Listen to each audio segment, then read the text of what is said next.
Hello বন্ধুরা, good morning. কেমন আছো তোমরা সবাই? আশা করি ভালো আছো। মামি ব্লগ চ্যানেলে সবাইকে স্বাগত। এখন সময় আমরাও ভালো আছি। তো ভালো আছি বলে আজকে সকাল সকাল এক মুখ হাসি নিয়ে তোমাদের সামনে মানে ব্লগটা শুরু করলাম। তো ভাবছি অনেকদিন এভাবে ব্লগ দেওয়া হয়নি, আর নিজের মুখে ভয়েস দিয়ে ব্লগটা শ্যুট নিলে অবশ্যই অনেকটাই ভালো লাগে। তো যাই হোক, এখন বাজে ঘড়িতে সময় সকাল 9টা। তো এই চলে আসলাম তোমাদের সামনে। আজকে ভাবলাম যে একটু বাড়ির কাজ বাজ নিয়ে আজকে ব্লগটা বানাই, তোমাদের সাথে একটু শেয়ার করি। আর কি হচ্ছে এখন দেখো, বাজে ঘড়িতে সকাল 9টা বললাম এখন। তো ওদিকে আমার মুড়ি খাবার জন্য আলু সিদ্ধ দিয়েছি, আর বাবাই ওদিকে দেখো পড়তে বসেছে। আজকে হচ্ছে শুক্রবার, হ্যাঁ আজ শুক্রবার। তো চেষ্টা করবো ব্লগটা আজকে শেয়ার করার। আমি রাতের দিকে এখন ভিডিও শেয়ার করি। আর তো সারাদিন শ্যুট নেওয়ার পর সন্ধ্যের দিকে যদি এডিটিং করতে পারি তাহলে অবশ্যই আজকে আমি ব্লগটা শেয়ার করব।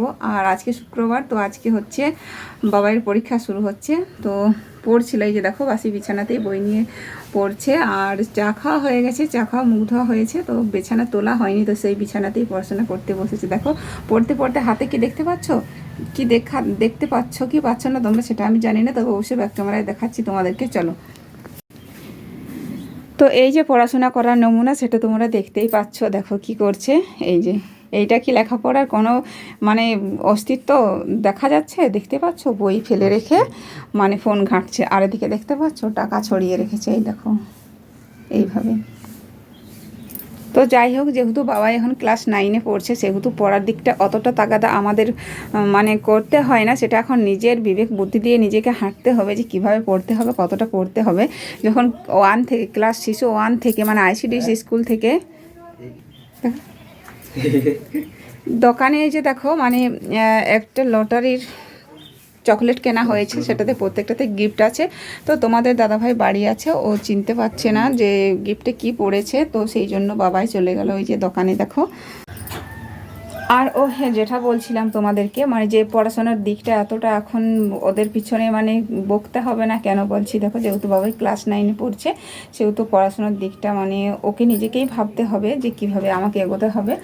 আর আইসিডিএস স্কুল থেকে যখন পড়াশোনা করবে 7-8 পর্যন্ত, 7 পর্যন্ত ভালোভাবেই মানে দায়িত্বটা রাখতে হয় আমাদেরকে, নিজেদেরকে, মায়েদেরকে, যে পড়তে বসো এটা করো ওটা করো। কিন্তু এখন আর সেরকমটা অতটা বকতে হয় না, এখন ওরা নিজেদের বুদ্ধি ওদেরকে চলতে হবে বলে। আমরা তো আর এত পড়াশোনা করি না যে এত দূরের ব্যাপারটা মানে আমরা খেয়াল দেবো।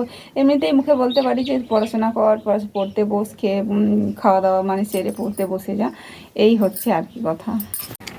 তো এই যে এদিকে দেখো আলু আর ছোলা করে সিদ্ধ হতে দিয়েছি। এই তারপর মাখা করব, লঙ্কা ভাজা পেঁয়াজ ভাজা করে মাখাবো। আর এতে কি আছে দেখতে পাচ্ছ, এই দেখো একটা ক্যারি ব্যাগের মধ্যে দিয়েছি। এতে দিয়েছি কুর্তি ভেজানো ছিল, মানে যে কুর্তি ভেজানো জলটা আমি খাই সকালে।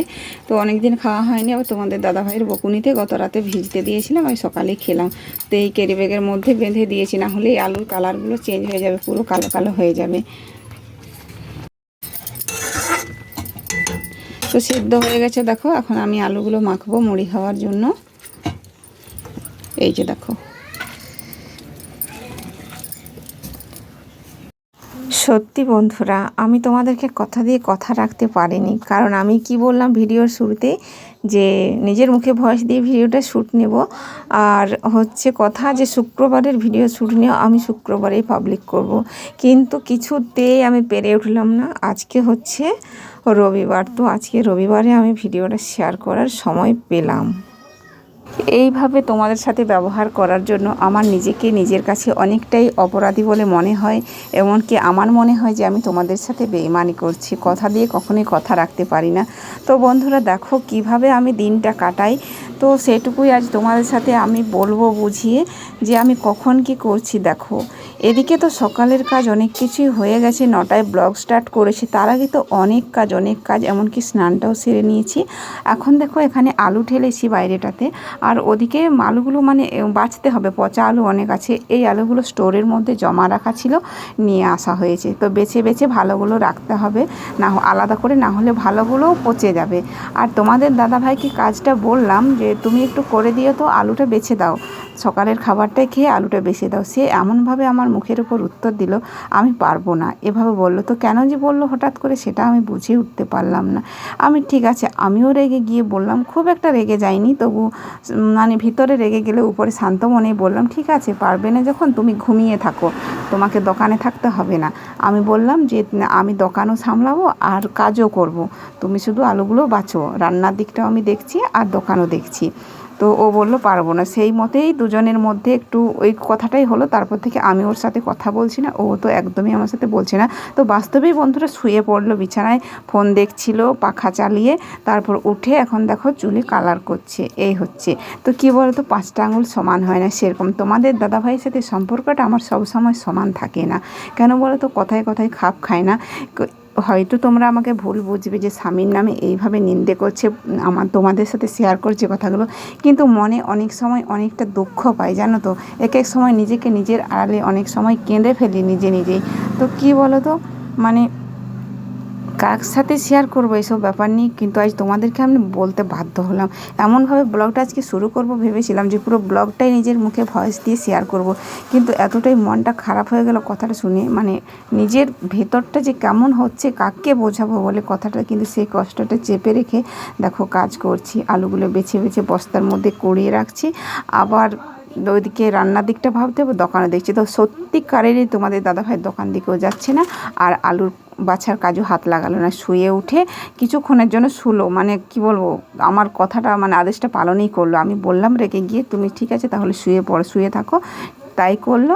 আর এই যে উঠে নিজের চুলে কালার করছে।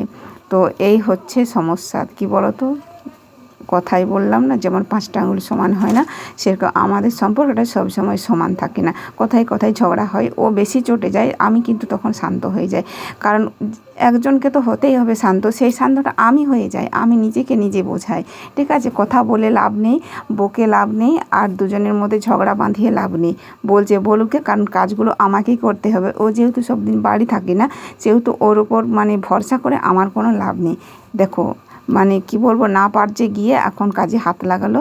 ওদিকে বুড়ি স্নান সেরে যে ঠাকুর ঘরে ঢুকছে, ঠাকুর ঘরে ফুল জল দেবে, আর এদিকে আবার রান্না বসাতে হবে। তো যাই হোক, যখন ও কাজটায় হাত লাগালো শেষমেশ, মুখে কোনো কথা নেই, একদম চুপচাপ নিস্তব্ধ। তো এখন আমি ওদিকে যাব, আর এই যে বস্তার আলুগুলো এগুলো সে দোকান দিকে নিয়ে যাব। দোকান দিকের আলুগুলো শেষ হয়ে গেছে, তাই বাবাইকে ডাকলাম যে বস্তাটা একটু ধরে দিয়ে আয়, আর সেখান দিকে নিয়ে যাব। এরপর দেখো রান্না বান্না আছে, অনেক বেজে গেছে ঘড়িতে, প্রায় 12টা 12:30 বাজতে গেলো। তার মধ্যেও রান্না নিয়ে আমার টেনশন হয় না। ভাত কাঠে বসিয়ে দিই উনুনের জালে, আর ওদিকে তরকারি তো গ্যাসেই রান্না করি। এদিকে বুড়ি দেখো ধুনো দিচ্ছে, সারা বাড়ি ধুনো দেয় যদি আগুনটা সামনে মানে হয় আর কি রান্না করতে করতে, তাই সেদিন ধুনোটা দেওয়া হয় বাড়িতে। এদিকে এখনও দুধ বসানো হয়নি, তাই ভাবলাম সবজি কাটতে কাটতে আমি দুধটা বসিয়ে দিই। ওদিকে ভাত বসিয়ে দিয়েছি, আর দুধটা সিদ্ধ হতে হতে এদিকে আমার সবজি কাটা হয়ে যাবে একেবারে, মানে ওদিকে রান্নাটাও হয়ে যাবে। তো এই যে দেখো সবজি অনেক কিছুই নিয়েছি, কিন্তু দেখি কি কি রান্না হয়। মাছ মাংস তো আজকে কিছুই নেওয়া হয়নি, বাবা একটু সমস্যায় পড়ে যাবে। আর কুলেখাড়া শাক, এগুলো দেখো কত লম্বা লম্বা আঠি। তো আমি যেখান থেকে কিনলাম সেখান থেকে বলে, এগুলো কিভাবে চাষ করেছো, নাকি এগুলো কি বলো তো নোংরা আবর্জনা জায়গায় বেশি জন্মাতে দেখা যায়। তো ওকে আমি জিজ্ঞেস করেই নিলাম, বললো না এগুলো বাঁধে হয়েছে। কিন্তু আমি বিশ্বাসই করলাম না যে বাঁধে এভাবে লম্বা লম্বা হতে পারে। হয়তো চাষ করা এমনটাও হতে পারে, কি না হলেও কোনো তেজ দিয়েছে, মানে সার তেজ দিয়েছে, না হলে এত লম্বা হয় কি করে। তো দেখো আজকে সবজি রান্না হবে। বাবাইয়ের তো সমস্যা হবেই, কারণ দাদাভাইয়ের তো এখন মুখে কথা নেই, মুখ বেঁধে রয়েছে, আমিও বলছি না। আর বাবাই ওদিকে স্কুল চলে গেল, পরীক্ষা হচ্ছে যেহেতু আজকে ফার্স্ট পরীক্ষা। এদিকে টমেটো আছে, উচ্ছে আছে, বেগুন আছে, কাঁচা কলা আছে, অনেক কিছু রয়েছে। সবজির সমস্যা নেই, কিন্তু এই যে বাবাইয়েরই একটু অসুবিধা হবে। তো দেখা যাক কি হয়। বাবাইয়ের আজকে ভাত খাওয়ার মানে কি বলবো, বেচারা এমন মানে কষ্ট হয় খুব যখন খাবে না, নিজে নিজে এমনি শুধু ভাত খাবে, আর নেড়ে চেড়ে ভাতগুলো উঠে যাবে। পুঁই শাকও নিয়েছি। তো এখন বেজে গেছে অনেক, কটা বাজে তোমাদেরকে দেখাবো, না হলে তোমরা বিশ্বাস করবে না। বাবা স্কুল থেকে এসে দেখো খেতে বসেছে, মা ছেলে দুজনেই বসেছি। ডিম ভাজা করে দিলাম গরম গরম, আর টমেটো চাটনিটুকু নিয়েছে। এদিকে আমাদের দেখো আলু পুঁই শাক ভেন্ডি দিয়ে তরকারি হয়েছে, সকালের আলু মাখা আছে।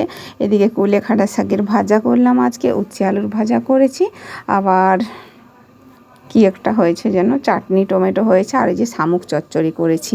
তো দেখো বন্ধুরা এখন ঘড়িতে বাজে কটা, 3:58। তো এখন খেতে সময় পেলাম।